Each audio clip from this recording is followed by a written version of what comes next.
যোৱাবাৰৰ নিৰ্বাচনত মই প্ৰতিদ্বন্দ্বিতা কৰিছিলোঁ, কিন্তু মাত্ৰ 5-6টা ভোটৰ ব্যৱধানত মই যোৱাবাৰ জিকিব পৰা নাই।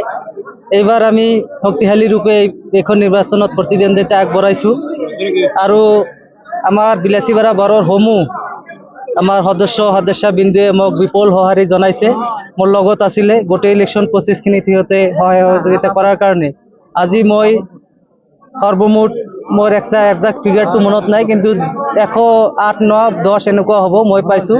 আৰু লগতে মোৰ 3টা প্ৰতিদ্বন্দ্বী আছিলে, গোটেইকেইটা ভাল সম্পৰ্ক মোৰ লগত।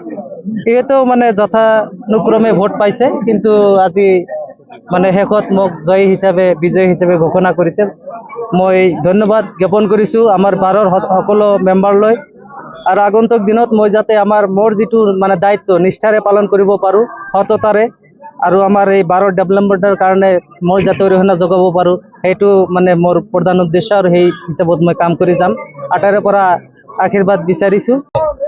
প্ৰথম কথা হ'ল আমাৰ বাৰখনৰ প্ৰতিজন মেম্বাৰৰ সৰ্বাংগীন উন্নতিৰ কাৰণে যিখিনি গধুৰ দায়িত্ব মোক দিছে, মই ভাবোঁ অনাগত দিনত আমি সেইখিনি দায়িত্ব পালন কৰাৰ কাৰণে নিষ্ঠাৰে পালন কৰাৰ কাৰণে আমি চেষ্টা কৰিম।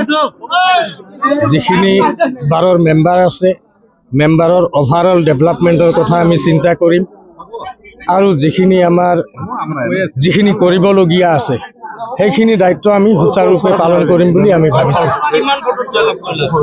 মই অলমষ্ট 70 ভোটত, মই একজেক্ট ফিগাৰটো ক'ব নোৱাৰিম। মই পাইছোঁ 149, আৰু মোৰ অপনেণ্ট যিজন আছিলে তেওঁ পাইছে টোটেল 88। ডিফাৰেঞ্চটো এইখিনিতে আছিলে।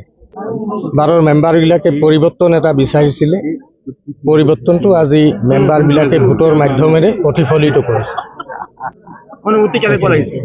খুব ভাল লাগিছে, আৰু দায়িত্ব দিছে, দায়িত্বটো যাতে ভালকৈ পালন কৰিব পাৰোঁ, সেইখিনিৰ কাৰণে এটা কান্ধত এটা বোজ অহাৰ নিচিনা এডিশ্যনেল, এপাৰ্ট ফ্ৰম প্ৰফেশ্যন যিখিনি দায়িত্ব দিছে, সেইখিনি দায়িত্ব যাতে ভাল কৰি পালন কৰিব পাৰোঁ, মেম্বাৰখিনি বিচৰা মতে যাতে সিহঁতৰ আস্থাটো মই অটুট ৰাখিব পাৰোঁ,